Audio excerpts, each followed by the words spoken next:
Right effort is the effort to see clearly. This world is crazed. There's war, there's prejudice, there's political prisoners, there's all this kind of suffering that we really need to remember.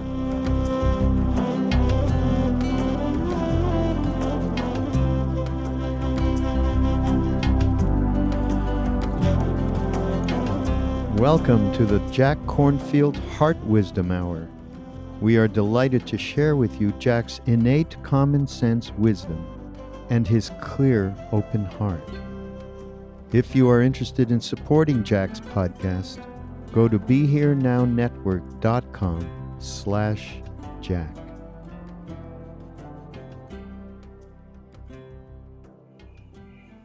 So for tonight, the next 3 steps of the Eightfold Path have to do more with inner work of meditation than the outer work of right livelihood and right speech and so forth. The next step is called right effort. And it's very important in understanding spiritual practice. Ramana Maharshi, the great Indian master, one of the greatest ever, and certainly in the last century or so, said that enlightenment is not your birthright. Those who succeed do so only through proper effort. It was an amazing thing for him to say because he became fully enlightened at 17 years old when he went to his uncle's house and said, "I wonder what it would be like to die. I think I'll try it." And he lay down on the floor and died, and then came back somehow. It's hard to know whether he physically died, but it seemed like he died, and he came back with a very different perspective on life. Nevertheless, he taught for many, many years, and even he said this. There's this Nasruddin story that's slightly related to the topic. One day he went to the market with a recipe for some kind of liver and kidney pie or something like that, and he bought this meat, and he had the recipe in one hand, and he got the stuff for his pie in the other hand, and this huge raven or crow saw him walking home and swooped down from a tree nearby and grabbed the meat and out of his hand and flew off with it. And Nasruddin shook his head and said, "It won't do you any good. You don't have the recipe." It gets kind of reversed for us. Most of us, especially living in California as we do, are overburdened with spiritual recipes. I mean, how many Dharma talks, and how many spiritual books, and how many raps, and how many retreats, and how many good therapy things, and how many sessions, and how many whatever. And you have the recipe. It's like all the people sitting under the Bodhi tree with the Dalai Lama, pilgrims who'd come from miles and miles on foot from the high Himalayas and to be with the Dalai Lama and Bodh Gaya. And he said, "Okay, you're here, and you think you're very fortunate because you have the blessings of being under the Bodhi tree where the Buddha was enlightened, and with all these famous lamas and the Dalai Lama himself, and you have the teachings and the sacred meditations and mantras and all of these things. It won't do you any good. The only thing that makes it work is if you take the trouble to practice it. All the rest of it is very nice, and you might as well watch Dallas or something like that. It's not so different. Maybe you'd learn more from Dallas, I don't know. At least it wouldn't be pretentiously spiritual. All right, so the question of effort. Effort is central in our spiritual practice. Now, traditionally, there are 4 kinds of efforts that are talked about. The effort to deal with unskillful things has 2 parts.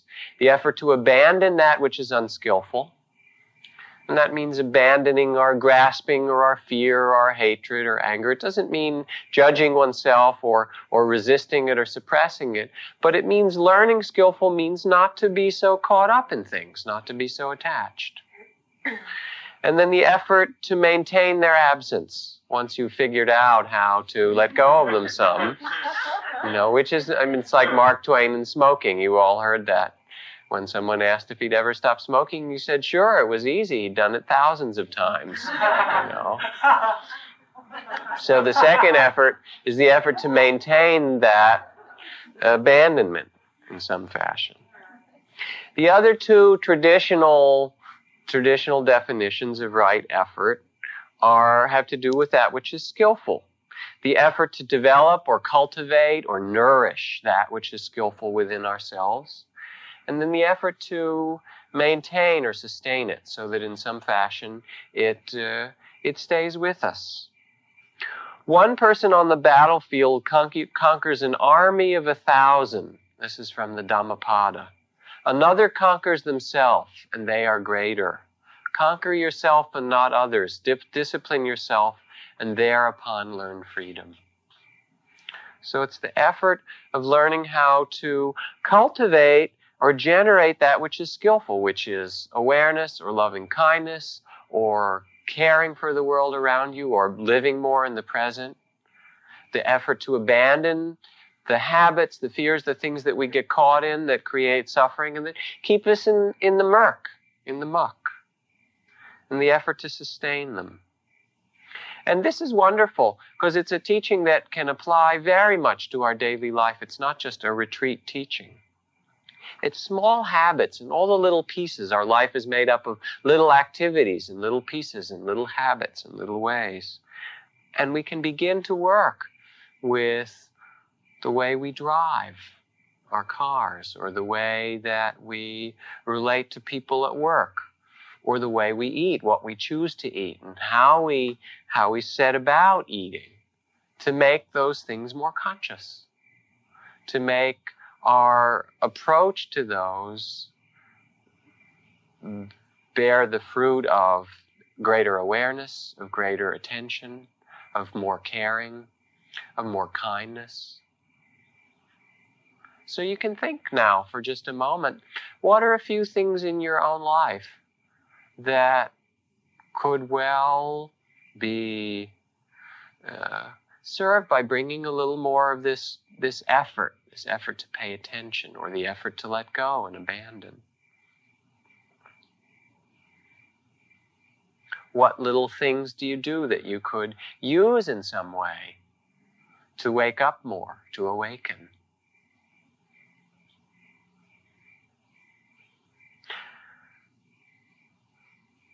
Now, fundamentally, the meaning for right effort can be expressed in a simple way.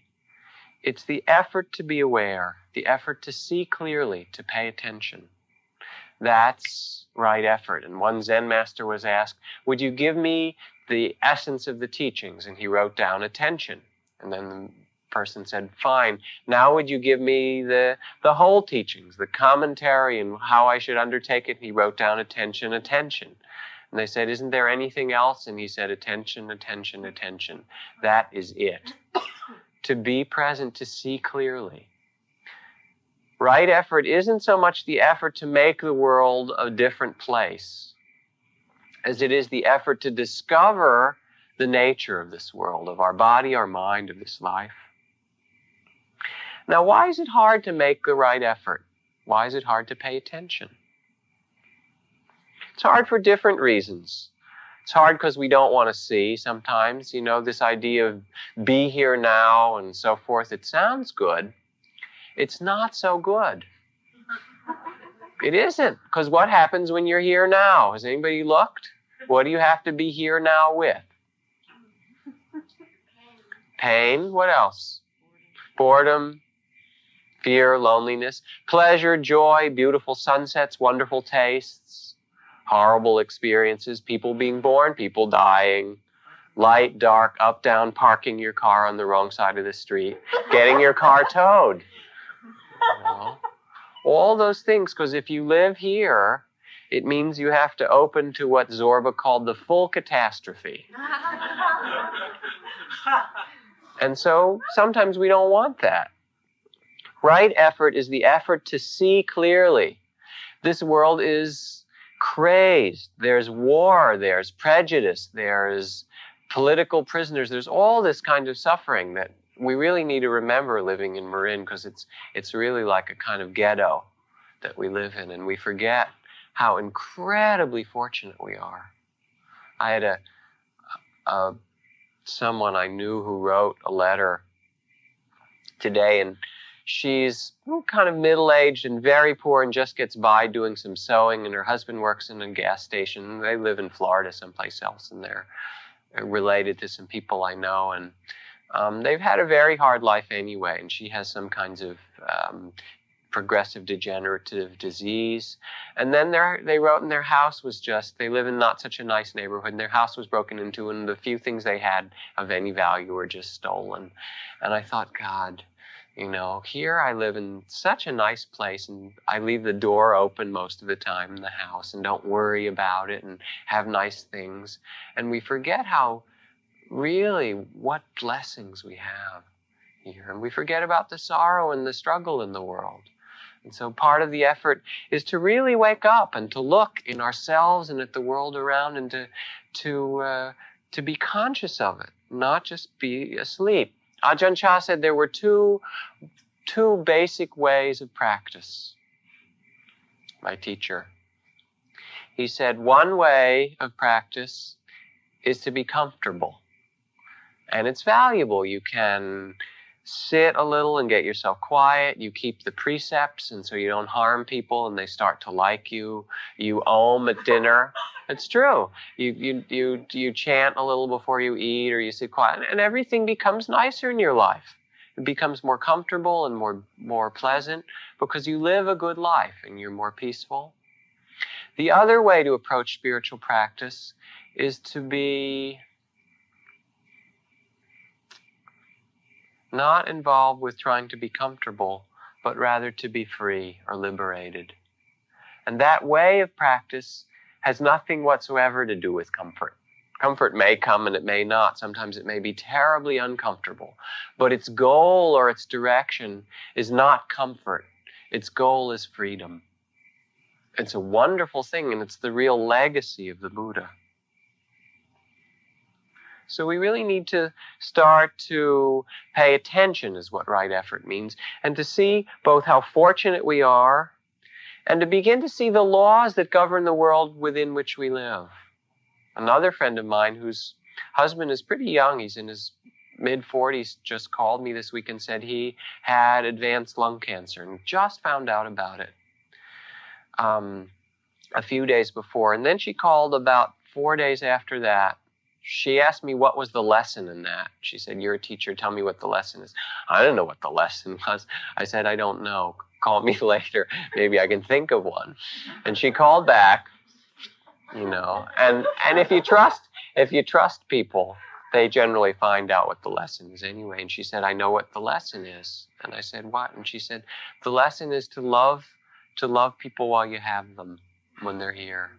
And it was so sweet and so touching because it came in from a place that she really, really knew it. It's to take care with what we have that's beautiful and nourish, and that which isn't, to abandon it. I read you a passage from Nisargadatta Maharaj, the old Bidi-wala who I studied with in Bombay, wonderful old teacher. He sold little Indian cigarettes on the street corner, and he was fully enlightened somehow at the same time. And he had these classes. He died a couple of years ago. He's a wonderful old man. And someone says, "What can truth or reality gain by all our practice?" And he uses truth and love sometimes interchangeably. He said, "Nothing whatsoever, of course. But it is in the nature of truth or love, cosmic consciousness, whatever you want to call it, to express itself, to affirm itself, to overcome difficulties. Once you've understood that the world is love in action, consciousness or love in action, you will look at it quite differently. But first, your attitude to suffering must change. Suffering is primarily a call for attention, which itself is a movement of love. More than happiness, love wants growth, the widening and deepening of awareness and consciousness and being. Whatever prevents that becomes a cause of pain, and love does not shirk from pain." That's an amazing thing to say, that love doesn't shirk from pain, that what love wants is not pleasure. You live in Marin, you know about pleasure. It's wonderful, but it gets boring after a while. It does. that there's something deeper or higher or richer that is our capacity or our birthright or our deepest need. I don't know what it is, but it's different than just pleasure.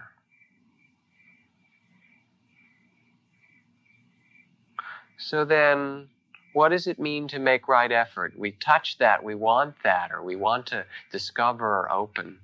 There are two different approaches or styles to effort, and I've practiced with them both, and I'll put them out and you can listen and see which seems like it works better for you. One is the Rinzai approach, using Zen terminology, where there is enlightenment and it's a goal and you work very hard, you bust your ass, literally, on your cushion or whatever you do, to get to Satori or Kensho or enlightenment. And you really make an effort directed to this goal. And one of the ways of practice in the Theravada tradition that I've done, there are a couple, the Sunlun Monastery, where we'd sit and do 4 sittings a day of 2 hours each minimum without moving. The first hour was heavy breathing, where you sat and did as full and deep breathing as you were capable of for an hour. Harder than that, actually. And the Sayadaw, the master, was kind of like a football coach, and he'd come around and say, harder, more. And you concentrate on it, and you get very concentrated in an hour. If you were sleepy, it woke you up. If you had thoughts, it kind of blasted them out of your head. And by the end of an hour, you were very present. And then the next hour, you continue to sit without moving and use that concentration just to be with what your experience was. It was very powerful.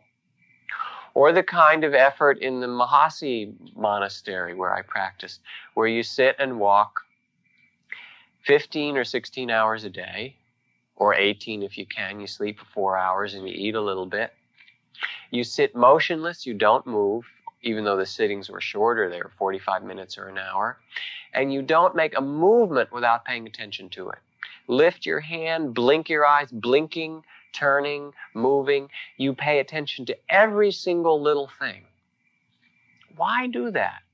It sounds so hard. It is. It's very, very hard. And if you start to do it, all the defilements, all the desires, all the fears, all the reasons that you keep yourself spaced out in fantasy and don't want to pay attention, they all come at once. And it's like this wall. And you just sit and you just walk and you do it. And the purpose is to dissolve the sense of solidity of the world. If you pay attention that carefully and that fully or that deeply with concentration, and that's next week's talk is on right concentration, you begin to see that what's solid is not solid, and that what seems as I and other or body and mind together starts to dissolve into all its little parts. There are the 4 physical elements and the different mental mood states and consciousness and hearing and seeing and smelling and tasting, and that's all it is. And it takes the whole show apart. But it takes a powerful concentration and a sustained attention to do it. It really is going through fire. And there's even a physical transformation. Your body, there's a book I read recently by Irina Tweedy called Chasm of Fire. She's an old Sufi lady who worked with this master in India and talked about her experiences more in the Kundalini metaphor. But it's not so different. It's really sitting through the fire and letting your body and your desires and your fears just burn through you, and you just sit. And after a while, your attachment to this thing changes, and you become much more detached from this that we take to be ourself, this physical body.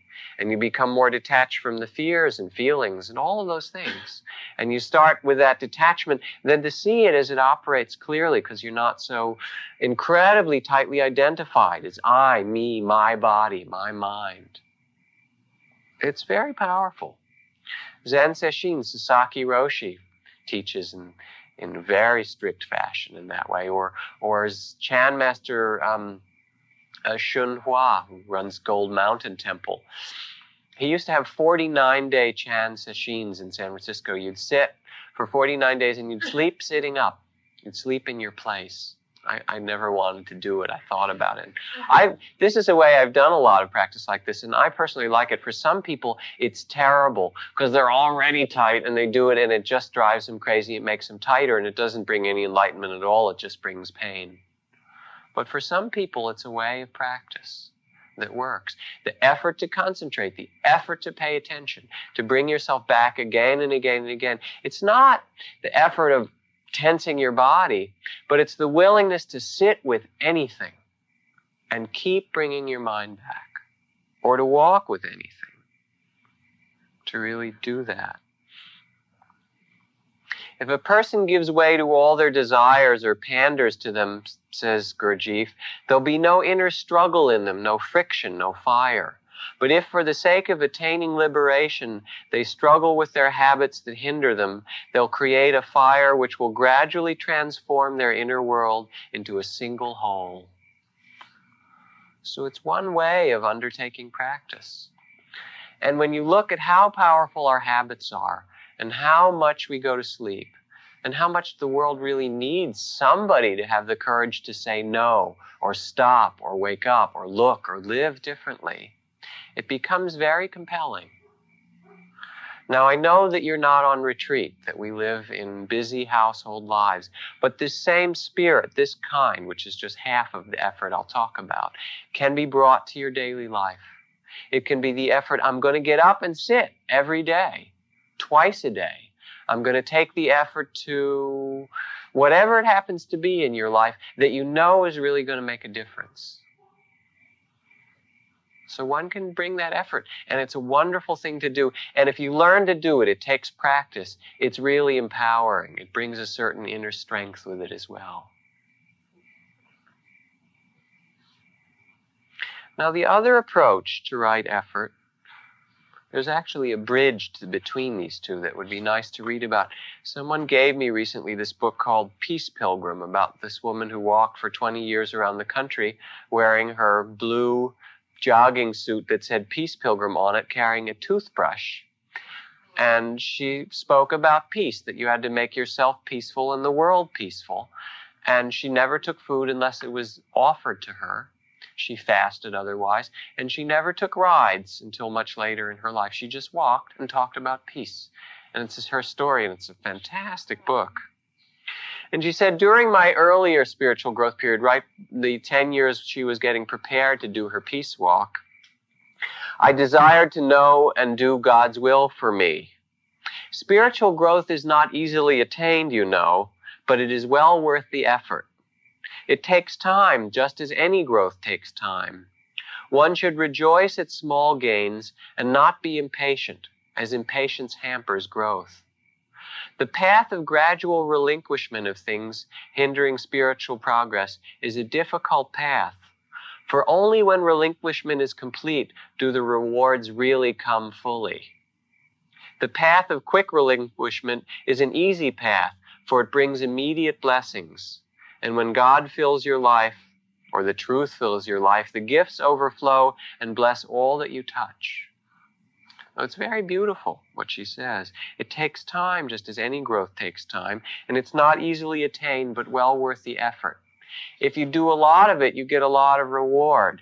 If you do it slowly, which most of us do, then it's a little more frustrating, because a lot of the reward comes when you're much, much freer. It's the way it goes. What can you do? It's still worth it. But it talks about both these kinds of effort, that if you're willing to make the effort to really do a lot or let go of a lot or transform your life, then tremendous fruits can come. This week, you can change how you live, how you relate. Or you can take it slower. The other kind of effort is not goal-oriented, to get to Kensho or Satori or enlightenment or dissolve the world, transcend yourself. It's the Soto Zen approach. It's the approach that says that you're already enlightened and that all you have to do is live in the moment, to be here with things as they are, and that is enlightenment. It's not something else. It's just what's here. And the only thing that blocks our enlightenment is all these thoughts that say, this isn't enough, I want it different. If you could just live with things as they are, that's all. This is it. Krishnamurti speaks about it very beautifully when he said, it's the truth which liberates and not your efforts to be free. That I'm going to get this and be that, and now I'll be, I remember when the first interesting meditation practice experiences started to come, and I got very excited, and my mind started to fill with thoughts again. There was these lights that came and things. I thought, gee, this is really exciting, because I started to think about what I'd do when I was enlightened, and who I would go visit and what I would say and stuff, And it's like the ego, that part of us, wants to take it as a kind of a merit badge or something you can wear around, or a degree. And it's not that at all. It's to live with things as they are, to see them clearly and directly and truly in each moment. Ramana Maharshi said there are two paths to awakening. One is that of self-inquiry, where you look to see, the main koan is, who am I or what am I? And you do it through awareness or through whatever training that you can to discover or investigate the body and mind. And the other is the path of surrender, where you say, not my will, but thine. It's actually the same if you really look at it. Say, okay, in this moment, I'll be aware of what's here without trying to change it, and just see what it is. And it's that seeing that you start to see the truth of it, that it's impermanent, that it's not I, me, mine, it's not self, that we're not separate, that it begins to reveal its nature. This way of effort, then, is the effort more of surrender, of letting go, rather than of trying to attain something. It's surrender to be in each moment in a balanced way. If one is to succeed in anything, the success must come gently, says Don Juan, with a great deal of effort, but with no stress or obsession. It's rather the effort to be here again and again and again, and to see truly that things arise and they pass away, that they're born, that they die, that we don't own anything, that none of it is ours. Our thoughts, do you control your thoughts? Does anybody here have control of their thoughts? We think that they're ours. Or our bodies. We do a little better with that, but not very well if you look at it. So the second way, there's something I want to read. I've been reading all these books on early child development and labor and whatever, and there's a book that I've come to appreciate very much called Whole Child, Whole Parent. If anyone's looking for a spiritual guide to parenting, it's the best that I've found. It's called Zen and the Art of Throwing a Ball. And it gives a much more Taoist sense of how, instead of making the effort to come back again and again and dissolve the world, this is the way of effort which finds the Tao within our movement, the way that we live. The self, this self-centered sense of us, knows that freedom has something to do with law and order, but thinks that order must be brought about by willpower. The child shows us that, on the contrary, freedom comes through subservience to existing order, to the Dharma, through conscious alignment with it. The self knows that freedom has something to do with pleasure, but it thinks it means feeling good and being above the law is what pleasure is. The child shows us that this pleasure is really spontaneity, and that it too is a byproduct of absolute compliance with or obedience to the law or the Dharma. And here's the story. Once I heard a father marvel, how did he learn to throw that ball so far? I didn't teach him. When did he learn to do this? I didn't even see him do it. Why did he do it? No one in our family is particularly interested in baseball, and yet he did. Everything that father thought was missing might have been a hindrance had it actually been present. The family's interest in baseball, or someone watching him, or anything.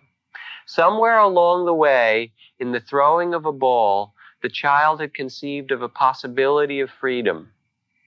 Perhaps it first came through watching someone else. Perhaps once in flinging a ball, he had let it fly and surprised himself. At any rate, some freedom had been encountered and was now a possibility in his consciousness. After that, as long as he remained unself-conscious, which means undivided, he was able to give his undivided attention to the possibility of which he had conceived. Through his pure desire for freedom and the sense of possibility, certain laws were given the opportunity to gain power over the child. Aiming himself toward a conscious possibility, he became subservient to it. And then through the child's receptive and devoted consciousness, the underlying force of being itself organized and energized and utilized and coordinated everything in the child to express itself in the form of freedom to throw the ball so beautifully. He must have practiced for hours on end, expending tremendous effort, but little strain, because his interest in seeing what was possible carried him along. Confident that what he could conceive of was possible and could be realized, he went at it. Sometimes the ball fell short, but he did not infer that he lacked power. Sometimes the ball went wild, but he did not infer that the thing was impossible or that there was no predictability and all was chaotic. Whatever seemed too hard only showed him that he had not yet discovered the knack. Whatever appeared chaotic only suggested that the order and his oneness with it had not yet been discerned. Sometimes his shoulder hurt, but the very hurt became a guide, directing him into better alignment with the hidden force he did not doubt. He looked at everything for what is and what isn't, so everything taught him until he could throw the ball far, fast, accurately, and with remarkable ease. And he wasn't proud, he wasn't too pleased, and he didn't feel triumphant. He felt grateful. And he didn't feel powerful, he felt surer. And he felt and was freer. It was never that he had his way with the ball. Rather, through his undistracted, absolutely focused, unself-conscious attention, the invisible laws of physics had their way with him. Through the total submission of himself to the invisible laws, he found both dominion and spontaneity, which he rightfully experienced as true freedom and joy. What a wonderful way to learn. And it speaks to this other meaning of effort. And it also speaks to a kind of secret about the first kind of effort, which I've used a lot in practice and gained from in some ways. And that is that in the end, you have to let go. No matter how much effort you make and where it takes you, it doesn't take you all the way. Because it's not your effort that makes you free, but your discovery of what's true about yourself and life and its changing nature and the laws of it, that you come into harmony with it, that you become free. And it can be big things. It can be a big satori and a big awakening.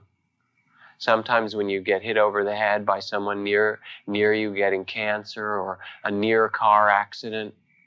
Or it can be little things like this child where you just begin to take your life as a discovery and you start to see what are the laws that operate that make people happy, make them unhappy. What are the laws that operate that make war and make harmony or peace between people?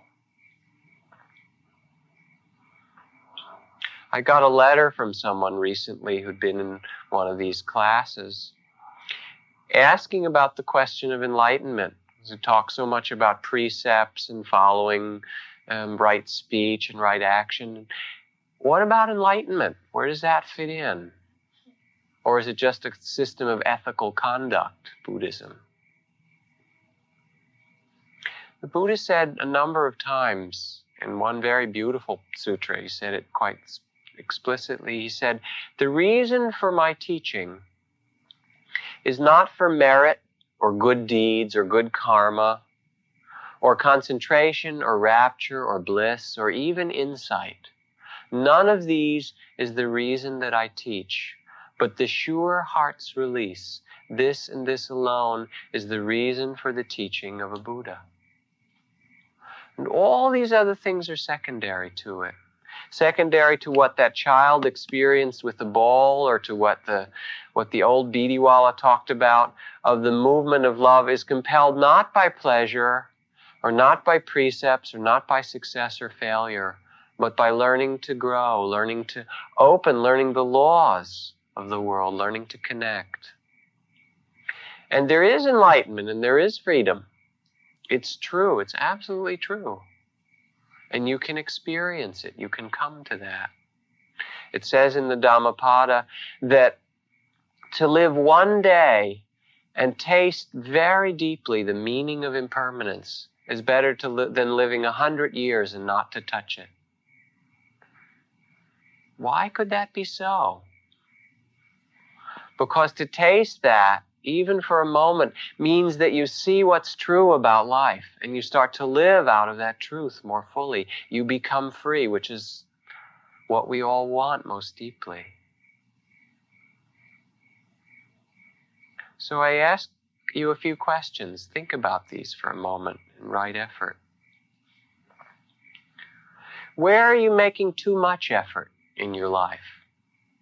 What things do you do where it's too tight and too hard? Because you need to learn balance. Can you think of them? Where do you try too hard or grasp too much?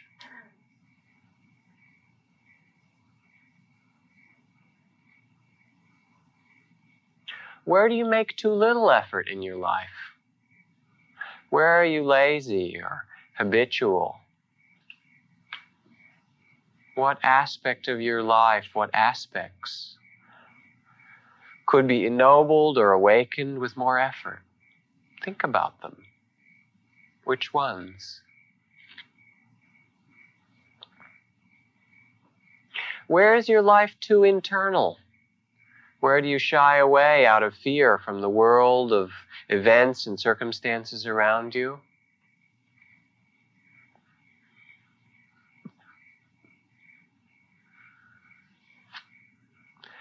Where is your life too external? Where you don't sit enough or you don't take enough silence?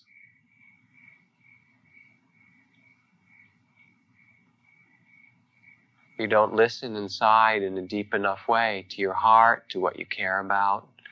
Make it inform your life.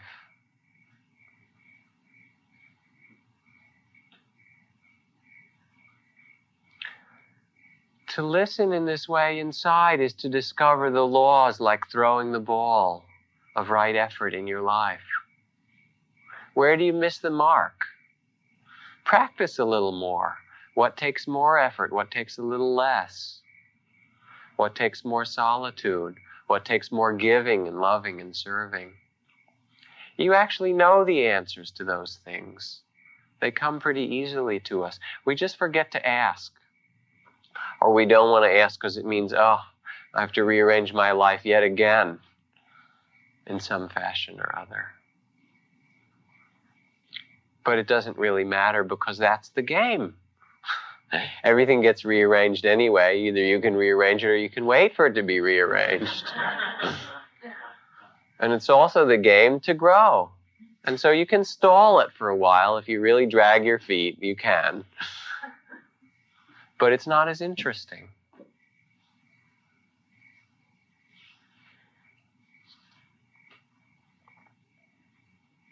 This is a question to my teacher, Ajahn Chah, I'll use to close. I still have very many thoughts. My mind wanders a lot, even though I'm trying to be mindful. Don't worry about this, he said. Try to keep your mind in the present. Whatever there is that arises in the mind or the heart, just watch it. Let go of it. Don't even wish to be rid of thoughts. Then the mind will reach a natural state. No discriminating between good and bad, hot and cold, fast and slow. No me and no you. No self at all, just what there is. When you walk, no need to do anything special. Simply walk and see what there is. No need to go to a cave or cling to isolation. Wherever you are, know yourself by being natural and watching. If doubts arise, watch them come and go. It's very simple. Hold on to nothing. It's as though you're walking down a road. Periodically, you run into obstacles. When you meet difficulties, see them and overcome them by letting go. Don't think about the obstacles you've passed already. Don't worry about the ones you haven't seen yet. Stay in the present. Don't worry about the length of the road or a destination either. Everything is changing. Whatever you pass, do not cling to it. and eventually the mind will reach its natural balance, where practice becomes automatic and effort becomes effortless. All things will come and go of themselves. Sitting for hours on end is not necessary. Some people think that the longer you can sit, the wiser you must be. I've seen chickens sit on their nests for days on end. Wisdom comes from being mindful in all postures.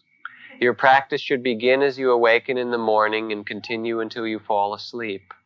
What is important is only that you keep aware, whether you're working or sitting or going to the bathroom.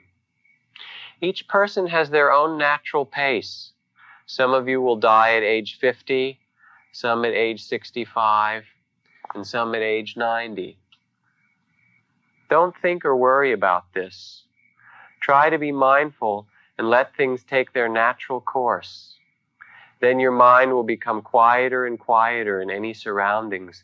It will become still like a clear forest pool, and all kinds of wonderful and rare animals will come to drink at the pool. You'll see clearly the nature of all things in the world.